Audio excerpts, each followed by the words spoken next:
بسم اللہ الرحمن الرحیم اللہم صلی علی محمد وعلی آل محمد وبارک وسلم وَإِذَا سَمِعُوا مَا أُنزِلَ إِلَى الرَّسُولِ 7واں پارے کی ابتدا میں ان نصارہ کا تذکرہ کیا جن کا تذکرہ چھٹے پارے کے آخر میں ہوا تھا۔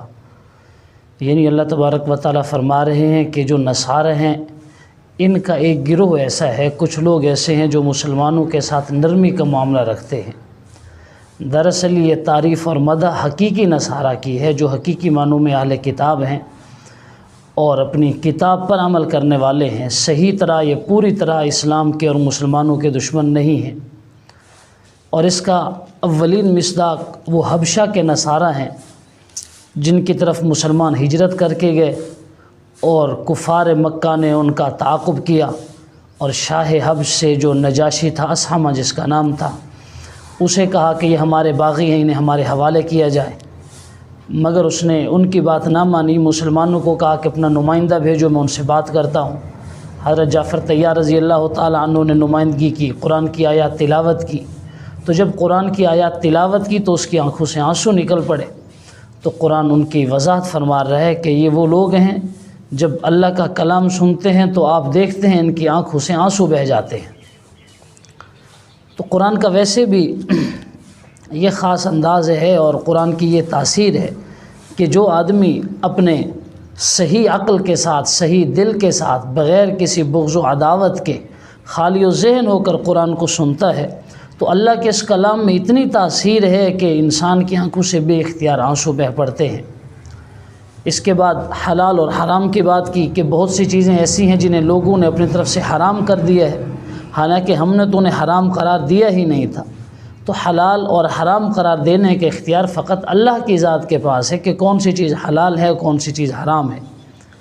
البتہ پسند اور ناپسند میں مسلمانوں کو یا عام لوگوں کو اعتدال سے کام لینا چاہیے، یعنی کہ جو چیز طبیعت کو گوارا نہیں ہے، طبیعت کو پسند نہیں ہے، انسان اس کو بالکل ہی اپنے اوپر حرام قرار دے دے، یا جس کو بھی دیکھے وہ استعمال کر رہا ہے تو اس پر ناراضگی کا یا اپنے نفرت کا اظہار کرے۔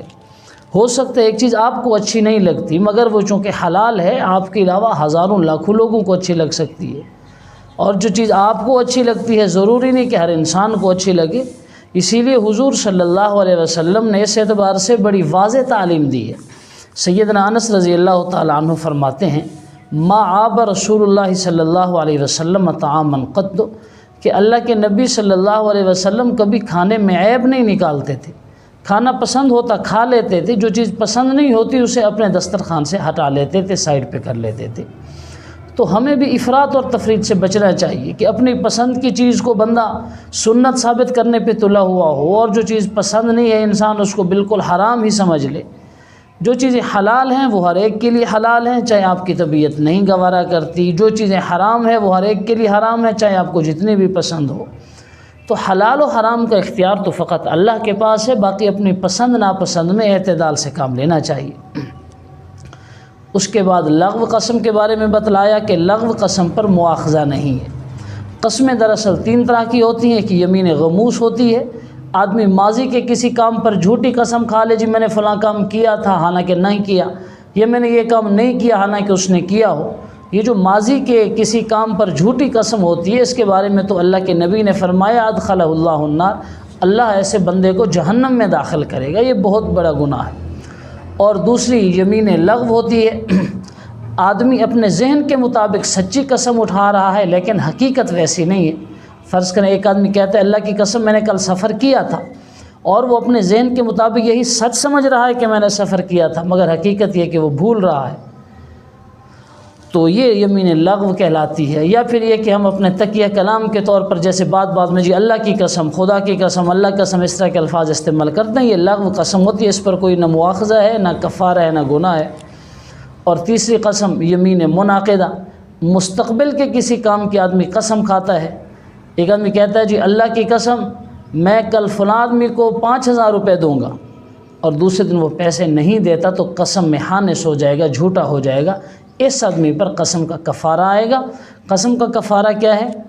اچھی طرح سمجھ لیجئے، لوگ کہتے ہیں کہ 3 روزے رکھ لیں، یہ قسم کا کفارہ ہے، حالانکہ قسم کا کفارہ 10 لوگوں کو کھانا کھلانا ہے صبح شام کا، یا 10 لوگوں کو کپڑے پہنانا، یعنی کپڑوں کا ایک ایک سوٹ لے کے دینا، اور اگر کوئی بندہ یہ دونوں کام نہ کر سکتا ہو، اس کی پہنچ میں، اس کی رینج میں یہ چیزیں نہ ہوں، تو پھر یہ ہے کہ 3 روزے رکھ لے۔ تو بہرحال اس پارے کی ابتدا میں اللہ تعالیٰ فرما رہے ہیں کہ جو یمین لغو ہوتی ہے، جو بیکار قسم ہوتی ہے، ہم اس پر کوئی مواخذہ نہیں کرتے۔ اس کے بعد جو حرام چیزیں تھیں ان کا تذکرہ کیا کہ شراب ہے، جوا ہے، یہ بت ہیں، پانسے کے تیر ہیں، لوگ تیروں کے ذریعے فال نکالتے تھے، مقابلے ہوتے تھے، یہ ساری چیزیں حرام ہیں، اور شیطان ان کاموں میں ڈال کر چاہتا ہے کہ آپ کے دلوں میں نفرت اور عداوت پیدا کر دے، اللہ کی یاد سے تمہیں دور کر دے۔ تو بہرحال یہ چیزیں حرام ہیں، ان سے بچنا چاہیے۔ اس کے بعد حالت احرام کے شراب کا تذکرہ کیا کہ حالت احرام میں اگر کوئی بندہ شکار کرتا ہے، اگر وہ باہری شکار ہے اس کی گنجائش ہے، حلال ہے، اور اگر بری شکار ہے، میدانی شکار ہے، تو وہ حالت احرام میں جائز نہیں ہے۔ حالت احرام کے بعد انسان شکار کر سکتا ہے۔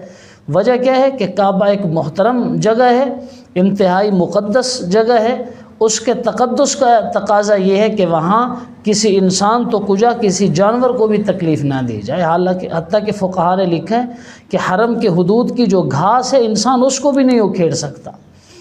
حرم ایک مقدس والی جگہ ہے، تقدس والی جگہ ہے۔ سیدنا عمر رضی اللہ تعالیٰ عنہ کہا کرتے تھے، اگر میرے باپ خطاب کا قاتل بھی مجھے حرم کی حدود میں نظر آ جائے تو میں اس وقت تک اسے کچھ نہیں کہہ سکوں گا جب تک کہ وہ حدود حرم میں موجود ہے، باہر جائے گا تو میں پھر اسے پکڑوں گا۔ اس کے بعد کچھ جانوروں کا تذکرہ کیا، بحیرہ، صائبہ، وسیلہ، حام، یہ وہ جانور تھے جنہیں کافروں نے اپنی مرضی سے حرام کیا ہوا تھا۔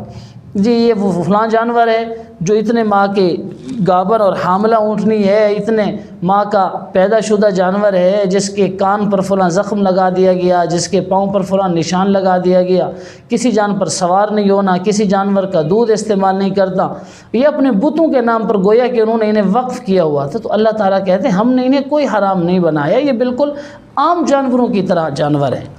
تو دراصل جو جانوروں کے پجاری ہوتے ہیں وہ اس طرح کی حرکتیں کرتے رہتے ہیں، اپنے جانوروں کو بڑا مقدس گنتے ہیں، جی ہمارا جانور ہے بڑا مقدس ہے، حالانکہ پورا سال وہ عام جانوروں کی طرح ہی بیچارہ جوتا جاتا ہے، کام کرتا ہے، لوگ اس کے ساتھ بھی جانوروں والا سلوک کرتے ہیں، لیکن سال کے بعد کچھ مخصوص دنوں کے لیے لوگ اس کو بڑا محترم بنا لیتے ہیں۔ تو یہ جانوروں کے جو پجاری ہیں ان کی یہ حرکت ہے۔ اللہ فرما رہے ہیں کہ کوئی جانور اس درجے میں تقدس والا نہیں ہے کہ جی آپ کہیں اس کا گوشت حرام ہے، اس کا دودھ حرام ہے، نہیں، عام جانور جیسے جانور ہیں، اگر حلال ہے تو یہ بھی حلال ہے، وہ جانور حرام ہے تو یہ بھی حرام ہے۔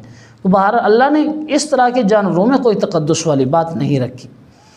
اس کے بعد اللہ تبارک و تعالی نے قیامت کی منظر کشی کی ہے۔ جب قیامت کا میدان ہوگا، بالخصوص محشر، اللہ تعالیٰ سوال و جواب کریں گے، اور بالخصوص حضرت مسیح علیہ السلام، حضرت عیسیٰ علیہ السلام سے سوال و جواب ہوں گے۔ اے عیسیٰ، کیا تو نے لوگوں سے کہا تھا کہ مجھے خدا بنا لو؟ عیسیٰ علیہ السلام اس کا انکار کریں گے، جی میں نے تو بالکل کچھ بھی نہیں کہا تھا، اگر میں نے کہا ہوتا یقیناً یا اللہ آپ جانتے ہوتے۔ تو بہرحال اس پر سورۃ المائدہ کا اختتام کیا، اور اس کے بعد اگلی سورت سورۃ الانعام ہے، اور سورۃ الانعام مکی سورت ہے، 20 رکوعات ہیں اور 165 آیات ہیں۔ اور جیسا کہ آپ کو معلوم ہے کہ مکی صورتوں میں، مکی آیات میں بنیادی طور پر یہ 3 بڑے عنوان ہوتے ہیں، توحید، رسالت اور آخرت۔ یہاں بھی توحید کا عنوان ہے کہ اللہ تعالیٰ کو ایک مانا جائے، شرک نہ کیا جائے، فقط اسی کی عبادت کی جائے، اور پھر رسالت کا بیان ہے کہ حضور صلی اللہ علیہ وسلم آخری نبی ہیں، آپ تمہاری طرف رسول بن کے آئے ہیں، انہیں رسول مانو، ان کی بات تسلیم کرو، اور جو وہ اللہ کے احکام آپ تک پہنچا رہے ہیں ان احکامات کے آگے سر تسلیم خم کر دو۔ اور پھر آخرت کا بھی بیان ہے کہ یہ دنیا عارضی ہے، اس کے بعد اصلی جہان میں منتقل ہو جانا ہے، وہاں اللہ تبارک و تعالیٰ سبھی اولین آخرین کو جمع کریں گے اور حساب کتاب لیں گے۔ تو دراصل لوگوں کو غور و فکر کی دعوت دی گئی کہ تم کائنات میں غور و فکر کرو، دیکھو کتنے دلائل توحید بکھرے پڑے ہیں، جس چیز کو دیکھو گے، اللہ تعالیٰ دوسرے مقام پر تو فرماتے ہیں تم اپنی ذات کو ہی اگر دیکھ لو تو تمہیں اپنی ذات میں ہی اللہ تبارک و تعالیٰ کے دلائل نظر آئیں گے۔ تو دلائل توحید کا تذکرہ کیا۔ اس کے بعد کافروں کی طرف سے جو رسالت پر اعتراض ہوتا تھا کہ اگر یہ رسول ہیں تو ان کے ساتھ جی کوئی فرشتہ کیوں نہیں آیا، اس کا تذکرہ کیا کہ یہ بیہودہ سی باتیں کرتے ہیں۔ اگر نبی کے ساتھ فرشتہ بھیجنا ہوتا تو اس وقت بھیجا جاتا جب آگے سے فرشتے ہوتے، جب انسانوں کی طرف رسول بھیجنا تھا تو ظاہر ہے وہ رسول انسان ہی ہونا تھا۔ عربیوں کی طرف بھیجنا تھا تو اس رسول کو بھیجا جو عربی تھا۔ یہ قرآن میں جا بجا ان لوگوں نے اعتراضات کیے تھے تو اللہ نے ان کا جواب دیا۔ پھر حضرت ابراہیم علیہ السلام کا تذکرہ کہ حضرت ابراہیم علیہ السلام کا جو گزر بسر تھا، ان کی جو رہائش تھی، ان کا جو گھرانہ تھا سارا مشرک تھا۔ ان کا باپ آزر تھا، مگر انہوں نے باپ کی بات بھی نہیں مانی، قوم کی اور نمرود بادشاہ کی بات بھی نہیں مانی۔ ستاروں کو دیکھا، چاند کو دیکھا، سورج کو دیکھا، ہر ایک کی نفی کی، نہیں جی یہ میرے خدا نہیں ہو سکتے، میرا خدا تو وہ ہے جس پر زوال نہیں آتا، یہ تو ابھرتے ہیں پھر ڈوب جاتے ہیں، ان کی روشنی ہوتی ہے پھر ماند پڑ جاتی ہے، لیکن میرا خدا وہ ہے جو ان سب چیزوں کو پیدا کرنے والا ہے، طلوع اور غروب کرنے والا ہے۔ تو ابراہیم علیہ السلام نے جو شرک کا انکار کیا تھا اس کا تذکرہ ہے۔ اور اسی جگہ پر 4 آیات آتی ہیں جن میں 18 پیغمبروں کے نام آتے ہیں۔ 4 آیات میں 18 پیغمبروں کے اکٹھے نام آئے ہیں۔